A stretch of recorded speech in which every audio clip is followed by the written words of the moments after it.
that, okay? Whoever is watching, I respect marriages. Like, there is no way a married man atakuja kunitongoza mimi nikubali as a woman, knowing kwamba I'm putting another woman through heartache.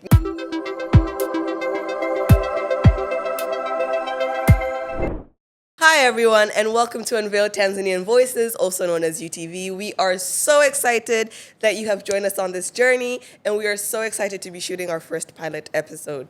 My name is Kemilembe. My name is Sean. And I'm Mariness. My name is Agapati Barnes. And together we will be your hosts.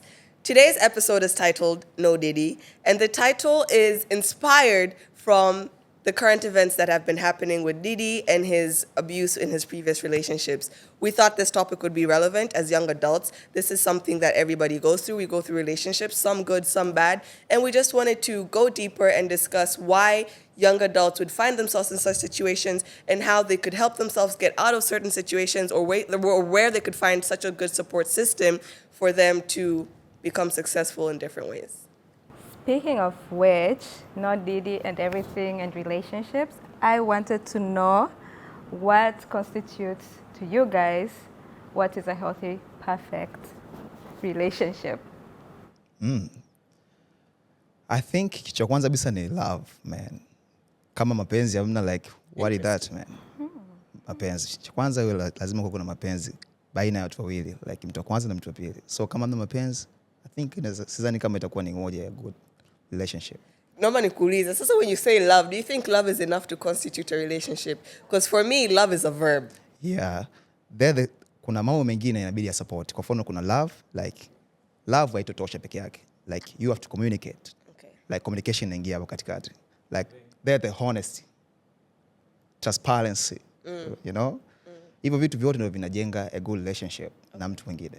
I think also importantly to add, like, I don't think there's a perfect relationship. I think, you know, True. As humans, we make mistakes. When You're with somebody for periods of time, you know, we all make mistakes. There's bound to be mistakes that you make. You know, you learn and you grow. But I think it's true. I think to be in a relationship, you know, one that's like voluntary, you choose to be with someone, there has to be an attraction. Yeah. You know, unless, like, if there's no attraction, then you're just like friends, you know. We all are friends. I don't think, even friends, you have to be, okay, not to their features, but somehow attracted to your friend. Maybe they're the things that they like or think about, like right. You have similar qualities to them. Like you like something for your friend, right. To be attracted to them. So I think for me, I don't even know what is a healthy relationship. Right? Okay, I think for me it's, go ahead, sorry. No. I was going to say something controversial. I was going to be like big banks. Big banks. To be able to afford the relationship. I mean, no, and that works because I was going to delve into my perspective, at least. For me, it's communicate. Okay, see, I'm old, but I'm not old. Like, I'm still young, right? And also, I think for backstory, I'm also a mother. So I think for me, my relationships, or the meaning of relationships for me at least, has changed. So for me, it's communication. Communication is highly important. Trust, friendship, building a friendship within your relationship. But then I think money is very important. Can't be poor and in love. Okay, let's talk about that. But like that is, what do people call it? Eugenics, and like saying that Yes. poor people don't deserve the pleasures. But like if you cannot afford most things that bring people joy, you have to be able to afford it to an extent. I'm just saying. Honestly, if you don't have the banks, you can't afford to be in a relationship. You cannot afford to be having girlfriends and building a family and all of that. Yani unaleta stress. Lack of money brings a lot of stress, in my opinion, in a relationship. I think so. Yeah. a relationship is supposed to better you and better both of you, right? So I think from a financial perspective, I think if you are maybe spending way above your means in order to court somebody or to woo somebody, it's not good for you. So I think you have to have the means to support you and somebody else in order to go into like dating or stuff like that. And when you say about unaposema kuhusu pesa kiasi gani ambayo like mtu anaweza kaa nayo akasema kwamba hii ni pesa ambayo mtu anaweza kusema kaingia kwenye mahusiano? And I think that's like where it comes to like your partner. You know, if your partner wants some things that you just can't afford. You don't like flashy things? I don't like flashy things, but I want to be taken care of. Yeah. Like, you know? But tumesema like communication. Yeah. So if the person can communicate and tell you, this is my budget range to be a subscriber to this relationship, then you have to just understand and be able to walk away. But okay, just to ask, chome, have you guys ever do you guys think you've experienced a healthy relationship? Hot seat. Everybody let a deep Hot sigh. seat. So, I would like to think yes, but I was very young. And I feel like you probably remember him too. But I feel like what ended that relationship was we were just at different points. We were both going to uni. And truthfully, I think that's the only healthy relationship I've ever experienced. Everything past high school into college and post-college was just a mess. Sean?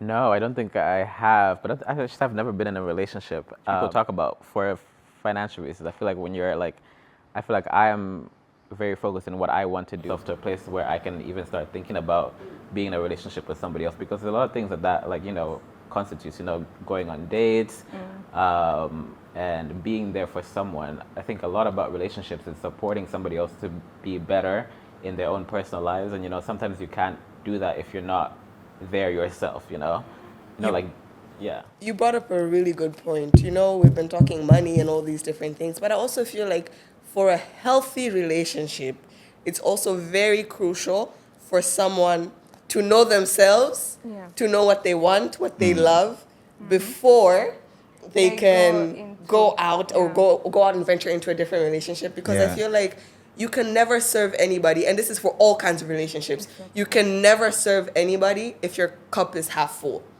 or empty, rather. If you want them now to fill that gap, that like the void that you're facing, you go and put it to your partner. Right. Like you expect them to fulfill that. Right. Yani inaleta shida. Okay. Kwa kifupi, like you need to find yourself kwanza, ujitafute kwanza. Inabidi ujitafute, ujielewe, Ujipate vizuri, ujipate, ndio utafute mtu. ndio katafute mahusiano. Sio tu kwamba leo unaamka, nataka nitafute boyfriend, sijui girlfriend. But you know what is so interesting? I've seen. Okay, hapa, like, I don't know if it's the whole of Tanzania, but every business day, someone can go into one relationship. They'll be like, oh, I've broken up. And then the next day, they with another full-blown, committed relationship, a whole girlfriend, a whole boyfriend. And they're like throwing words like, I love you. I'm like,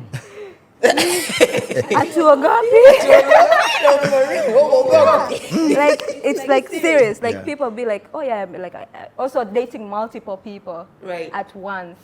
And like, for me, that's haijaweza kudownload kwenye my brain. Na itakuja kudownload because, okay, I'm pretty sure none of us are married on this couch, but I respect marriages. Let me tell you that, okay? Whoever's watching, I respect marriages. Like, there is no way a married man atakuja kunitongoza mimi nikubali. As a woman, knowing kwamba I'm putting another woman through heartache. Because if I was in that position, I definitely wouldn't take that. And I feel like a lot of people be forgetting this. And I'm not saying women don't do this, but so far, and excuse me, men, but men are dumb. When it comes to cheating, you guys leave all your loose ends out in the open, you know? I'm not saying women don't do it, but women are smarter. You understand what I'm saying? Yeah. And at the end of the day, mkienda kufanya vitu vyenu, kwa nini simfanye mkafiche? Okay, because tayari mshaamua unataka uenda ukafanya vitu vyenu nje ya ndoa yako. Fine. Lakini sasa kwa nini umhusishe na mke wako kwa ajue vitu vyako ambavyo unavifanya nje ya ndoa? Kumbe ndoa inawezekana pia, kuna ndoa nyingi kwamba watu wanacheat lakini wanawaficha the partner. Yaani kwamba that is being respectful, even if you can put it like kama unajaribu kumheshimu but you also wewe ni mtu mbaya because ulisema you're gonna be with this person for life and now you're going uko nje. It's actually embarrassing. It's embarrassing to you, the man, to your partner. True.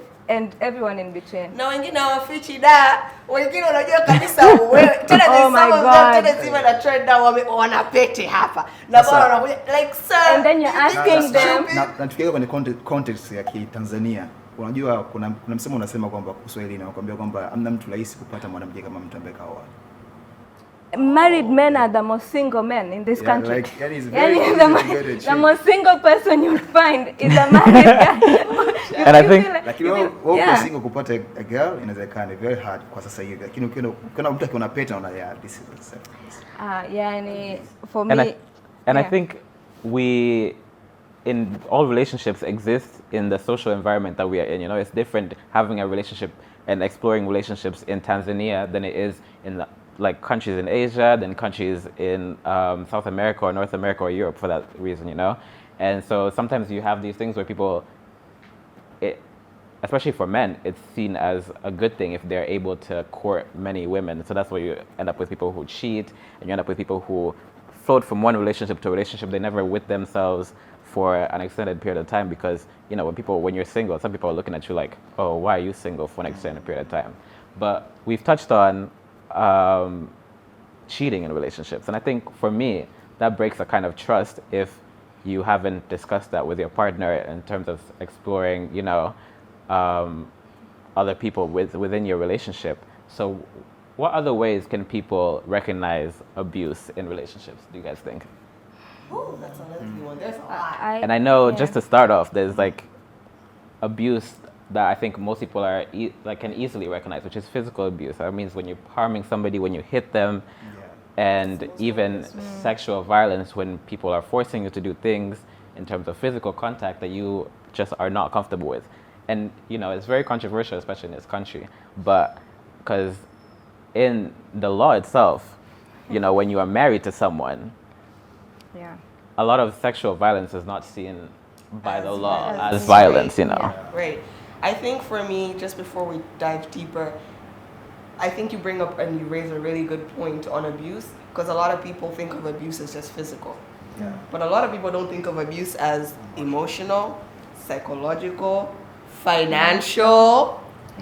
Abuse exists. So I feel like there's different kinds of abuse. For me, the towing, okay, first of all, nobody should put hands on anybody, period. Woman, man, nobody should put hands on nobody, period. But I feel like a lot of the times our relationships come to fail in the future is because, and I think one of you mentioned this earlier, when people get into relationships, people don't discuss their goals and their boundaries. You understand? And I don't think people take enough time to actually get to know the person that they're trying to get into a relationship with. It's just, you can tell you know, let's get into it. But then people don't actually think about the long run. For instance, I've had issues where in the past, my mother, my friends would be like, Kemi, this one, not the one. But of course I was young, naive, and I'd be like, but I love him. What do you know? And then mwisho wa siku unakuja kukaa unaingia chakani na you know everything hits the fan and you're like, mambo yamekuwa magumu. And you actually realize and you're like, okay, I actually missed 10 steps mwanzoni and just jumped straight on ship, if that makes sense, right? Exactly. But I think financial abuse, you know, I don't know, there's different kinds of financial abuse. So for instance, example, Sean and I in a relationship, Sean maybe might be the breadwinner. Sean wants to control all my financial activity. Exactly. That's financial abuse. Kemi, why are you buying this? Why do you spend money on this? Why do you have to do this? But the money is mine. Why does Sean have a say over my account? Should it be a joint account? That's different. I can't speak on that because that's a joint account. It's a shared account. But my account should be mine. Your account should be yours. Ours. So it comes in different forms. Emotional, I don't know. There's gaslighting. There's a lot. I Go ahead. I want to pull back to the financial abuse. I know initially nimesema a relationship becomes healthy based on finances, but finance can actually, in my opinion, catapult into physical abuse. Sure. Like it all starts off from the finance and how they control, and then as it grows, they can now feel comfortable to put hands on you. They know you don't have a safety net. Wamekufanya uwe dependent to them, so you can't leave, so they can do anything to you. And for me, I think like as a trigger, like the number one thing, if you want to see, ni your financial abuse. Like, where's your money going? Like, give me all your cards. Like, oh. And I think recently I saw like a thing on TikTok where somebody was like, "Oh, soft life, you know, I get all my bills, I send them to my hubby, and then he just like does with it everything that he wants." And I'm just like, don't you want to know what that money is being put to use to? Because you know somebody could be using all of your money to fund everything, and then using their own money for their own shit and put everything in his name. But your money is funding everything. Like you should know what your money. They're giving their money to their partner. Yeah, the they're whole giving, thing, and then they're managing it. and all. then their partner manages everything, like without a say with them. I feel like. Na So, kuna point ya kujitafuta hapo, ndio kuna umuhimu kuja kujitafuta, kwa sababu ukishindwa kujitafuta unakosa kuwa na freedom kwenye relationship. Yeah. Ndio maana utakuta baadhi ya relationship huko kuna mahusiano lakini unakosa sauti, mtu anaanza kukupiga lakini kwa sababu ukifikiria like you have nowhere to go. Hapo like Maisha yatakuwaje? Amekuset at a certain standard. Yeah. Lakini pia, and it's important tuongelee hii, and I think to relate kidogo na Diddy, no title. Let's circle back to the title, no Diddy. Cassie and Diddy.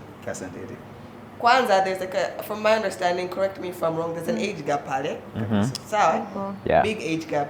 Number two, Diddy would abuse her physically as well as emotionally.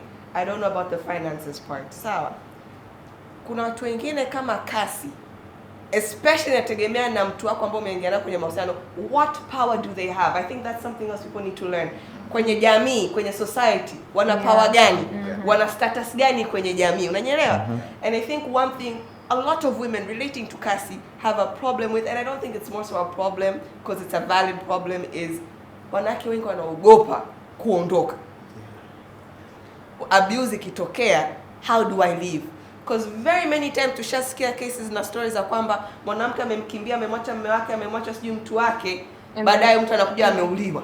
Anamfuata huko. Au anamfuata, anamtesa. Kuna baadhi ya marriage unakuta kuna baadhi ya mahusiano kabisa. Unakuta kuna mtu yuko kwenye mahusiano na mtu amefunga ndoa kabisa. Yes. Unapigwa kwenye mahusiano kwa sababu labda huna pesa. Unaamua kuondoka. You decide kuondoka kwenye nyumba. Yeah. Unarudi nyumbani wanakurudisha kule kwa sababu like tunamhitaji atu support. Yeah. Bwana naenda kule, ndoa ndo jinsi ilivyo. Kuna magumu, kuna matamu. So nenda kapambana. And I think hapo umeleta point nzuri. Yes, kuna magumu, yes, kuna matamu na tukatai. I think wa Tanzania inabidi tuanze kujicondition kwamba abuse will never be it's not okay. The ups and downs. Unajua, usijui kuambia watoto wenu, and by the way, it's not a bad thing kuambia watoto wenu sali, nendeni kanisani, go to church, pray, go to the mosque, you go seek someone. These are all good things. Lakini at least I can speak from the Christianity side. God doesn't like people who just, walk into things like, pray, but what are you doing about it when you pray? You can't pray to God, make the situation better. Maybe God wants you to leave that situation to make it better. Do you understand what I'm saying? So prayer always has to come with action. So mafamilia wa Tanzania, mkiwa mnaambia ndugu zenu, marafiki zenu, just leave. One, factor in, sometimes it's not easy to leave because there are many other factors behind it. Kuna wengine wanaogopa, kuna wengine, for instance, I'll use me and Sean again. Sean could be my breadwinner. This is who I'm dependent on. Na tunarudi pale kwenye kujipata. That's why it's important kujipata. So a lot of people have trouble leaving because it's like, nikiondoka hapa nani atanilipia nini? Nani ataanza kunilipia umeme? Nani ataanza kunilipia sijui kodi ya nyumba? And this stuff like this, right? So I think Tanzanians, we need to be mindful, we need to be sensitive when people talk about such things, and we need to be accepting. Because mara nyingi mtu akitoka akisema this and this has happened, people encourage them to stay. People encourage them to stay, nachukulia poa, but namwambia hii ni kitu, it's normal. Like unajua, like those are the things that people say. Right. It's normal. Your man can beat you, or he can cheat on you. Like these are acceptable. And in some cultures it's acceptable. Kwenye culture, kwa sababu hii mfumo wa Tanzania like ni mfumo dume. When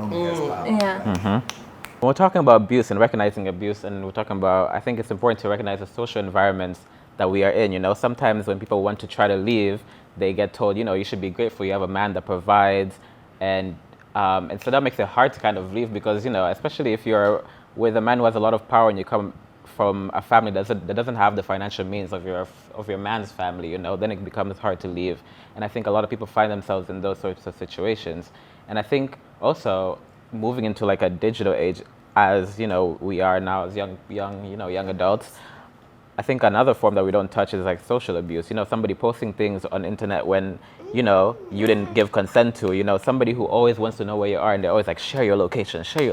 I think that's because a lot of relationship is trust. If somebody is always wanting to know where you are, what you're doing, who you're with. I think that's another way that you can recognize early forms of abuse, you know? I remember, and I laugh, I remember being in such a relationship where my ex, I don't know, we had a problem because, you see, growing up, of course I had to ask for permission because I lived with my parents. But then it also got to a point where I was just like, hey, I'm going out with friends, I'll be back at a certain time, hivo. So, I don't know, it got to a point where my ex alitaka mimi eti nianze kumuomba ruhusa. What? Nikakwamba wewe ruhusa eti kutoka. I can give you information that I'll be here and here. Lakini kusema Agre eti leo nataka nitoke na Marinus na Sean nitakuwa hapa na hapa afu nikusubiri wewe ukubali. So how did you handle that? Like that was one of our conflicts that arose because it was like, and then eventually ilikuwa kama revenge. It was like a push and pull, you know. So then yeye akaanza sasa yeye though alienda extremes. Akaanza kwa nakwambia. Sio kama ananiambia, akaanza extremes and then sasa kwa makusudi it was like mimi nitaenda club, nitaenda kukaa bar, nitafanya hivi and then nitakaa with like certain people who he knew would annoy me ili tu yani kama vile kunikomesha. And I'm just like there's better ways. Not kukomesha, condition urudi to where anapotaka uwe. Mimi nirudi. Oh, that's like good. so that you So, ufanye anachotaka, yeah. For that scenario, like how did you feel? Like I felt controlled. Okay. Mara kwanza like ukotoe uombi ruhusa kumetoka. Yeah. By that time yeye alipoanza kutoka bila kuomba ruhusa, how did you feel? I mean mimi sitaki kuomba ruhusa because at the end of the day wote kila mtu ni mtu wake, kila mtu ana maisha yake, right? For me it's the respect of okay, I'm here and here, I'll be with so and so. Bas. Lakini sasa unatoka and then utaki kunipa taarifa and then naona kama uko kwenye mazingira that obviously you know that's going to bring conflict. Now you're intentionally putting us in a situation that could have been avoided. Yeah. Also like I don't think you unaweza kuna ile kumomba mtu like kwamba akuombe ruhusa afu wewe amombe ruhusa na kutoka. Like it can't be like one way. You have to ask me for permission to go out and then you're not asking me for permission to go out, unless you know? he would be saying natokea kwamba eti mimi nikuombe ruhusa lakini wewe unaweza kufanya unachotaka. In fact, mimi nishai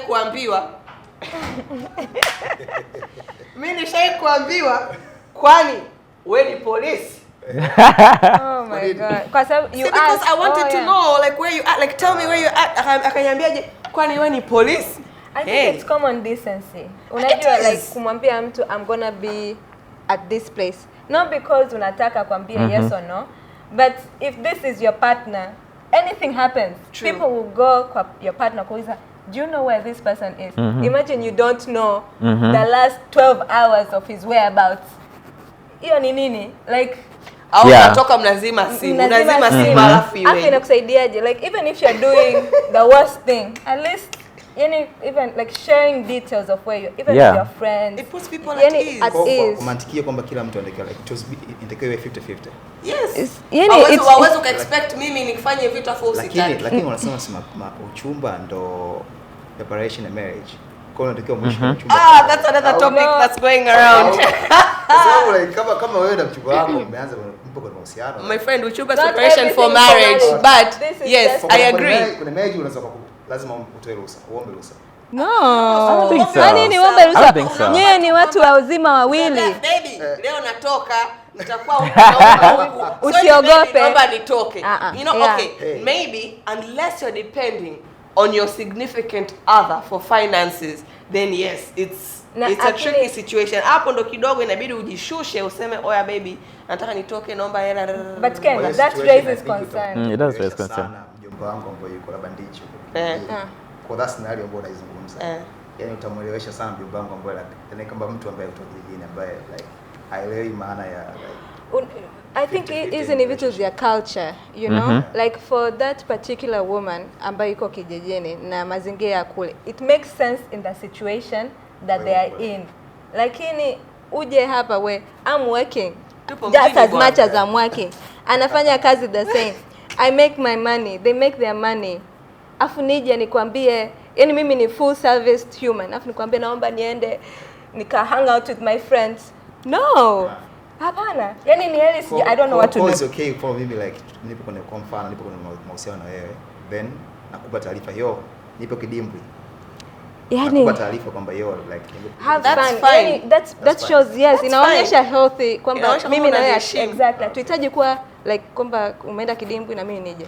Like so tuvutane mashati kwamba no, but it's just ni peace of mind. Yes. Peace of mind is very, and I think you have to kusema mwanzoni kwenye healthy relationships. Peace of mind is very important. Agila nitumie text niko kidimbwi na marafiki zangu. Okay, najua iko kidimbwi ya relax. Chochote kinachotokea unaanza kutafuta sio kwamba kidimbwi na marafiki zangu. Mtu kesho amwambia kwamba oh, did you know so and so was here, like ulijua, and then that's gonna make you feel some type of way, you know. Kwa nini hakuniambia? Alikuwa na nani? You know. Now sasa unaanza kuleta more situations. Alikuwa na nani? Alikuwa na wanawake. Mwanamke gani? Even do you understand? Au mtu anakuuliza swali about it. Oh, kwa nini haukuja kwenye this event nilikuwa na Japan? Haujawahi kusikia about that event. Unakuwa am I the partner? Oh the what? Yeah. Important. Afu pia ndo kama Shona anataka kwenda tunapunguzia na aibu jamani, you know? So anyways. Lakini talking about this, let's go deeper kidogo kwenye personal experiences. Nataka, and this is actually a real situation, yeah? Viewers, tap into this and also give us your comments. Napa scenario, sawa? Yeah. Kuna mdada, kuna mkaka. Age gap ni miaka 7.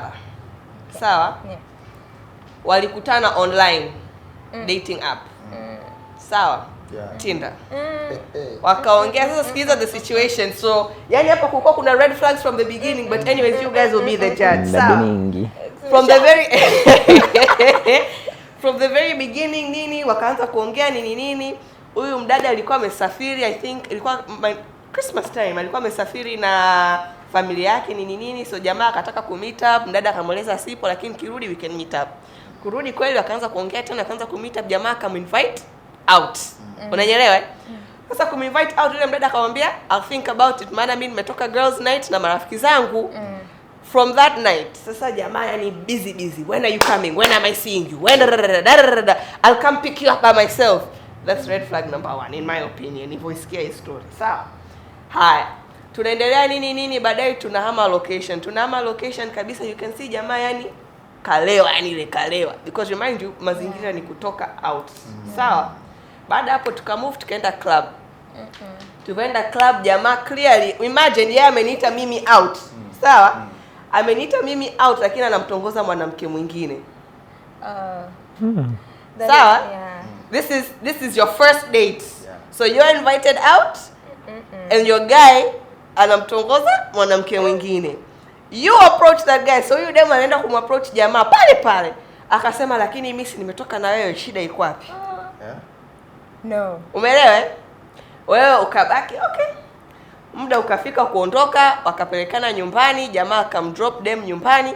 Anapofika gate anambia kwa nini usije nyumbani kwangu? Dem akasema no, siwezi, kesho Jumapili, you know ana mdogo wake, pia dada yupo off, so inabidi awe nyumbani, hivyo. Jamaa kama vile akacatch feelings. Dem akashuka kwenye gari, mambo akaendelea. Next day of course jamaa anatuma message, oya nini ilitokea usiku, sijui sikumbuki cause alikuwa amelewa. But obviously, you know, with men you can never trust, because I feel like men love to, yeah, you know. Wanapenda kusema nilikuwa nimelewa, and then yani ku cover out all the bullshit. How they do it purposefully, act on how they want to act, and then nimesahau kila kitu. Sikumbuki hata kitu kimoja. But sorry nimekukatisha. Yeah. Tunaendelea. Eventually relationship ikaenda. Sawa. Okay, actually ilikuwa relationship. Kwanza ilikuwa yani wako na kujuana for like let's say for like 5 months hivi. Ikafika June, July. Dem sasa anamwambia jamaa, oya, like what's going on? Because it feels kama vile hapo kaza unanichezea, yani hakieleweki. Either tupo pamoja au tusiwe pamoja. Environment ya hiyo pia ilikuwa labda tuseme ni concert. Unanyelewa mpaka hapo? So jamaa pale akasema okay, tuwe kwenye relationship. Umeelewa? That's another point. Relationship ikaenda, so for like honeymoon phase tuseme ilikuwa kama mwaka mmoja, even before relationship kuwa official, sawa? Baadaye sasa mambo ndo akaanza. Of course kulikuwa kuna long distance, demo anakaa sehemu nyingine, jamaa anakaa sehemu nyingine. Haya, kwa nini upokee simu zangu? Kwa nini sijui nini? Tumekubaliana tuongee muda huu, mimi nimekaa na kusubiria simu zako. Kwa nini uweze ukatoa taarifa? Sijui nini? Argument ikaanzia hapa. Nani huyo? Analalamika mwanamke. Mwanaume analalamika. na mwanaume ni msusiaji kweli kweli, ila mwanamke naye ni kichaa. You know, so hapo yani watu wawili wamekutana. Petty people. Wamekutana. Haya, inaendelea baadaye, yani arguments, yani eventually it becomes very toxic. Umeelewa? Inakuwa toxic mpaka hata wanafamilia wanaona hichi kitu. Wanafamilia wa dem wanaingilia. Marafiki wa dem mpaka wengine waliacha kuwa marafiki naye, wanaenda kwa mamake huyo dem, wanaongea naye mama yake na wajomba zake, baadaye zake wadogo, yani wanajaribu kuintervene. Sasa baadaye dem aka-relax ndugu zake kwa kwambia, jamani sikilizeni, ndio ile tunarudi, I love him but he's a good guy. Yeah. Umeelewa? Anamueleza, anamwambia asikia familia ni hii na hii na hii. Mama mtu sasa aka realize hii familia, I know this family, you know, so mama akapata kidogo relief kwamba maybe because I know the family, it's going to be okay. It's going to be okay. Like, and that nikisema anajua family, yani hapana anajua ni mashangazi zake, sijui nini hivyo, that kind of situation. So the girl got pregnant, and you know, it was discussed with the guy. The guy wanted the baby more than the girl did, yada yada yada yada. Now the violence increased. So the guy first, okay, so there was other forms there was physical abuse, but not really abuse of like putting hands on the girl, right? From my understanding, it was abuse like the guy would have angry episodes, labda tavunja mkono wa mlango wa gari, or like just something erratic, right? Or in the past alikuwa anamsukumiza, like them didn't like confrontation like that, so like them ata walk away huku jamaa yani ikiwa heated, right? So jamaa atamvuta hivi like hivi, afu dem akwa apendi because it's like, kwa nini unanishikilia, like why are you being forceful, this is not a conversation I want to engage in. Kuku. Haya. Mimba ikaendelea, abuse ikazidi. Unaelewa? Mtoto akazaliwa. Mtoto kuzaliwa, abuse ikaendelea hata mpaka hospitali. Mpaka manesi, yani madaktari, unajua mpaka ikawa conflict, mpaka yani mdada anamwomba hebu naombeni mtoe mkaka, lakini mkaka pia ni mzazi, so then yani now yani it's a different, tunamtoaje huyu? Wewe ungefanya nini?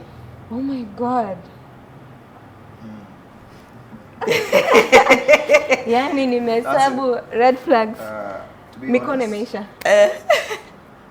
Kwanza naweza kusema kwanza that's a shame kwa jamaa ile kufanya, like it's not good kabisa. Sio kitu poa kumpiga mtu. Na tunamsema unasema kwamba mapenzi ni upofu. I think huo msema bwana like maybe tupitie tena, kwa sababu ukisema mapenzi ni upofu afu then you went to relationship ambayo ni abusive, you end up yourself in a scenario ambayo like kama mwanamke ambaye amejikuta kuna scenario ambayo is the worst ever. I think Deep what? I think kama unajua kutosikiza mafikiri zake kuanzia mwanzo. Kama kabisa anajua kabisa anajua kabisa they have a kid together, lakini still anaenda mbali anamgonga, like he doesn't care.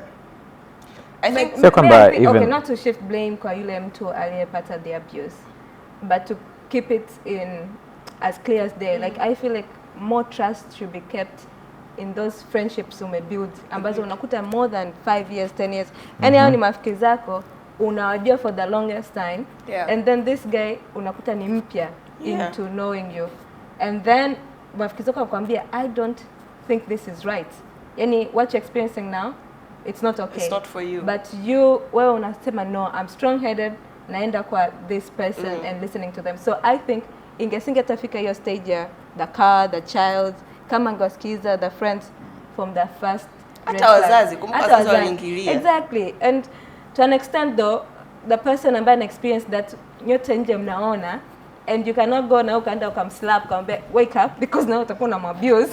So it's painful, but you can't even say it's a lesson learned, kwa sababu it builds more trauma into you, and you can't really learn from that, rather than it breaks you down more into understanding wewe ni nani, like who you are.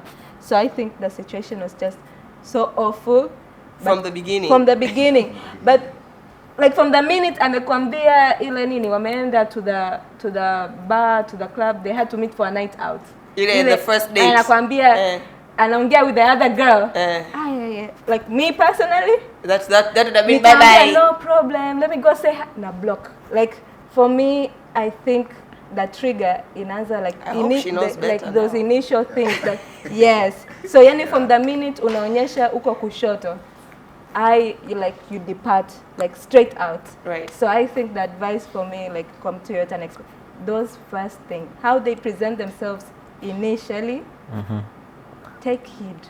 Like, take the biggest heed you can. Right.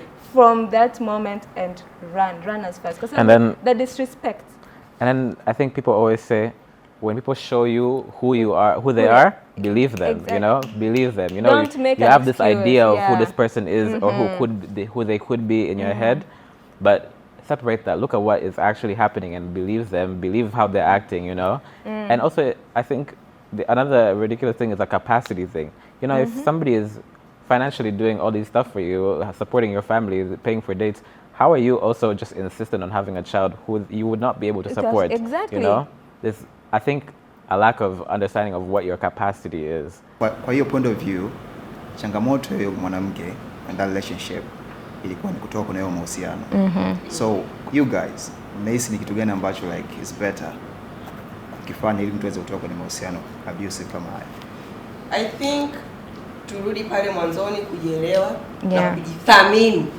Kujielewa ni kujithamini. Kujithamini, knowing your worth Self-determination, and knowing yourself, you know. Self-respect, yeah. So that would go a very long way. So I think at least mi ushauri ambao ningempa yule mdada ni kwamba alipasha kwanza kujielewa. She was supposed to understand herself as a person, but then to also understand her worth. Because you know, the minute someone understands their worth, it becomes easier or harder to accept something that's not deserving of you. Yeah. Does that make sense? Yeah. For instance, mimi leo wazazi wangu, I grew up privileged. Wazazi wangu walinipa vitu. Na walifanya hivyo maksudi because they didn't want any random boy or Hadi akudanganye. Anidanganye, yani nisidanganywe. Eti Unajua ile ya chips mayai. nipeleke Zanzibar. Yeah, like- Nipeleke Zanzibar, bisha pelekwa Zanzibar mara ngapi? Yani unataka nipeleke Zanzibar. So for me it's not accepting the bare minimum. But then it's also like Marina said, it's crucial. Everybody knows red flags, but people are blinded by what you said, love. So I think it's very important for people to have discernment, knowing what serves you and what doesn't. Irregardless of whether your feelings are, Yeah. you know, you have, yani, unless you have 10,000% I think, yeah. like, you know, assurance. Kwamba Agre is like this and Agre is going to change, or I can change Agre, which is not true. You can't change any person. Leave. Yeah. It's hard. Leave. Look for support. Talk to people. You know, mingi mshauri mdada ningetafuta marafiki. Alikuwa na Marafiki marafiki, zake, no, yes. akusikiliza any of the friends. Yes, hakumsikiliza friend, akusikiliza family, and I think they did not love themselves Enough. Yeah, enough. Yani unajua, I agree. even kwa na self-respect, you have to put yourself as your number one love. I Yani agree. if you are your first boyfriend or girlfriend to yourself, there's no person that akija akaanza kukushusha, yani your body would automatically reject. And that's, but uliuliza kwamba how do you tell her to exit? I think it's so difficult because the scenario even explained, everybody told her, Kini, they did not want to listen. And then my biggest fear is being able, like, not being able, seeing someone that I love or like really respect and like care for, Crumbling down. and crumble down, yuko kwenye abuse, na I have no way of taking them out. Like for me, that is also, mimi pia nimekuwa abused. And that's no, and that's a good point ambao watu wengi hawaelewi kwamba you being in certain situations unaombeza na watu wengine who care for you, you know, na ni kitu ambao watu hakiwazi sana. Yeah, na pia like kama ningekuwa kwenye position ya kumshauri, like cha kwanza like kama angeza kuondoka angeondoka yani mapema sana angeondoka. Cha kwanza. From my understanding, I think ameondoka. Sasa hivi ameshaondoka. So that's good. Sasa kama kipindi hicho sasa ningekuwa bwana rafiki yake ningemwambia kwamba aondoke mapema. Kama angeshindwa basi angejaribu kusikiliza marafiki ambao wanachomwambia, communication is a key. Na pia kama anampenda sana angejaribu kumpeleka hata kwa sasa kuna wataalamu wa kisaikolojia, like you know your partner ana hunger issues, ana anger management, unaweza kumpeleka kwa wataalamu wa masuala ya saikolojia. Wakangaji sikini kama but me sisi kwamba it's a job of a woman kwenda ku retrain. Yani hiyo ni huo ni msalaba wako kabisa. Wewe for you is to protect. No, you are number one, love to yourself. I'm like no, like we're not fixing things that are so critical like your anger. That is for you. Kwenda ukajifix. Ndo tukasema initially, yes, you have to be 100% to 100% meet. Not uko 70, uko 30, unataka sasa mimi niwe now to start raising you. You know, like those type of things. Like you expect me to raise you to be like, hey, go for anger management, go and deal with these issues. No, you're putting it now, like your problems to this person. You're not loving them. You're actually not loving them ukifikiria in deeper sense. I think if I were to give, to be able to leave, lazima uanze kuongea na marafiki zako. You know, for some people, maybe not this story that we heard, but some people, they are in relationships and then they get isolated from their friends. You know, they don't feel like the partner isolates them. Yes. And then they don't feel like they can talk to anybody because, some of it is shameful, when people start to see you in that way as somebody who's capable of being harmed. Some people don't want to be seen that way. They want to be seen as strong, and it's hard for people to go and talk to somebody. But you have to talk to somebody so that you get an outside perspective and somebody can tell you this is not okay. Yeah. And even just for somebody to be able to understand that things get better. Other people go through this. You're not alone, and then maybe confide in somebody else who can help you. A therapist, like you said. Yeah. There are clinics, even people who have more Someone power. with an open mind too. An open mind too. And this person, the story that we heard, is very serious. If you're pursuing things like legal action, document proof. Document proof of abuse for future legal action, so you have a timeline. But also, if you need medical attention, get immediate medical attention, because sometimes things happen like that where people get beaten to the point where they need medical attention. So I think always protect yourself first. Look out for yourself so you can live, because a relationship isn't the be all and end all of your whole life. There is more to you than that relationship that you're in. Okay, so that's on breaking the cycle. Should you ever find yourself in this situation, viewers, you know what to do. Reach out to a friend, reach out to a parent, reach out, I don't know, whether it's church, whether it's therapy. Polisi. Like, report that person. Yani, whatever avenue it is, there are countless. Na hii ndio clear kwamba sio kwa wanawake pekee yake. Yes. Kwa wanaume, yes. Oh my God, yes, kabisa. Okay, so friends, let's transition into a fun segment before we close out. Let's play a little game. It's called Would You Rather. So I'm going to ask you to pass scenarios mbili. Would you rather A or B?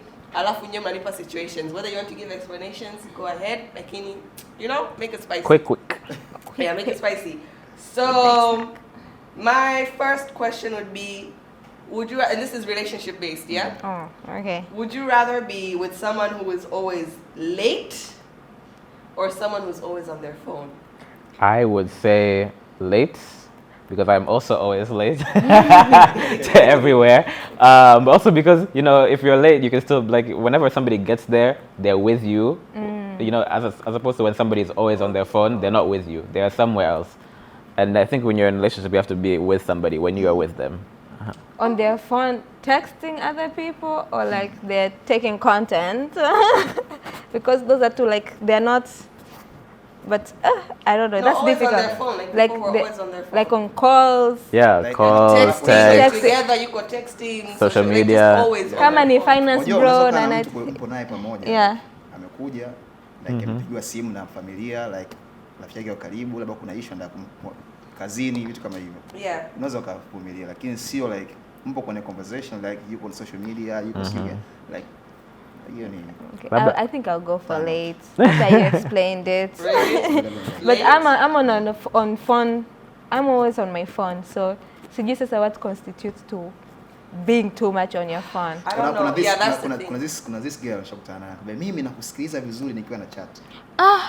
I'm not gonna lie. I used to say that. I was that girl. Like while they are talking, you are Nikuangalia hivi, texting. Yeah. I'm not paying attention. Nikiangalia hivi, I'm not paying attention. Lakini nikiwa na chati, niamini na kusikiliza. See, I can't deal with that. I can't, like, you know, No. like if I'm Me, talking to I you, I'm want looking at eye you. contact. Yes, so You prefer eye I contact? prefer eye contact. Like I want to see where the light came across your eyes. So, No, if you take if you make a joke, you know, you want somebody to laugh. yes. Okay, last couple of questions.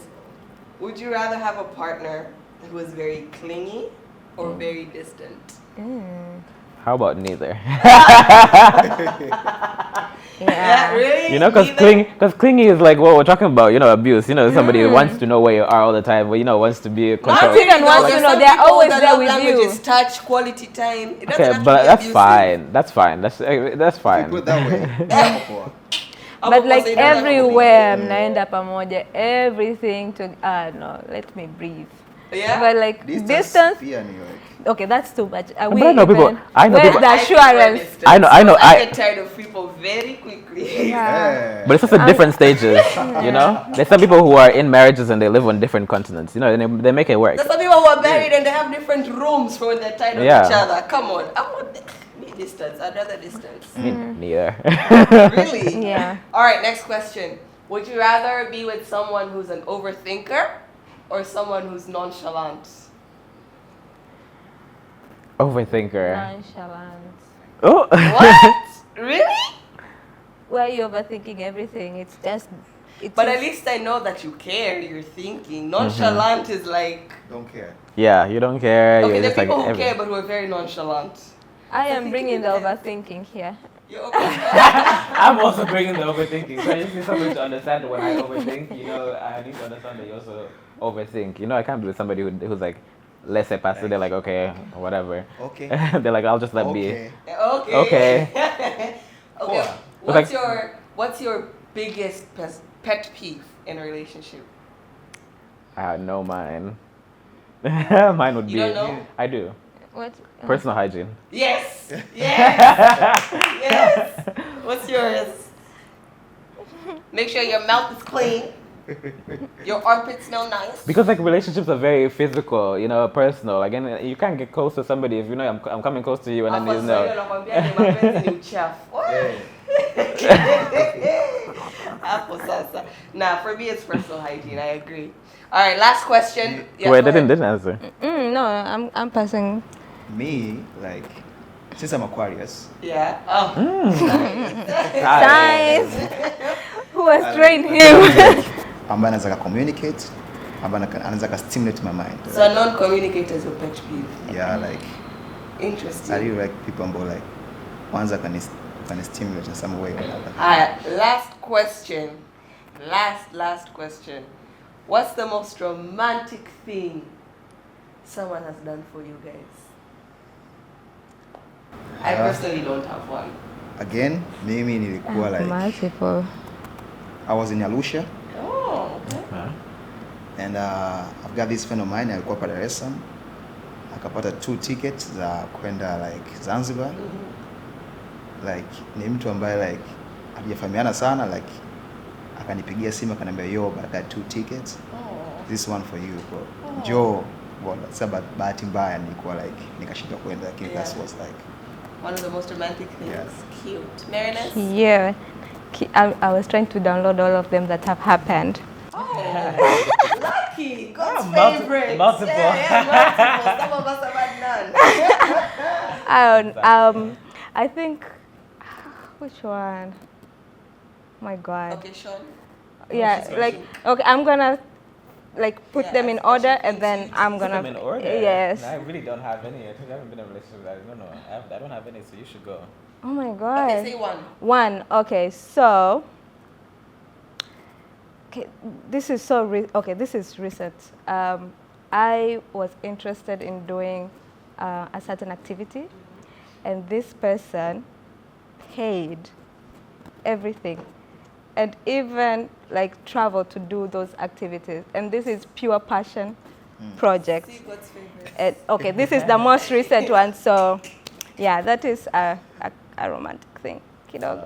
Yeah. All right. Well, thank you guys. I feel like Thank this first show was you. good. How do you feel? I feel Yeah? so So much fun. enlightened. Yeah. Thank you to our viewers. Thank you so much for joining us on our first ever episode of Unveil Tanzanian Voices, also known as UTV. We hope you've taken a few points from the show. You know, what to do when you're in an abusive relationship, what not to do in relationships, what to do in relationships. And we just hope that we can keep having more fruitful and honest discussions. And we hope to see you next time on this couch. Hi.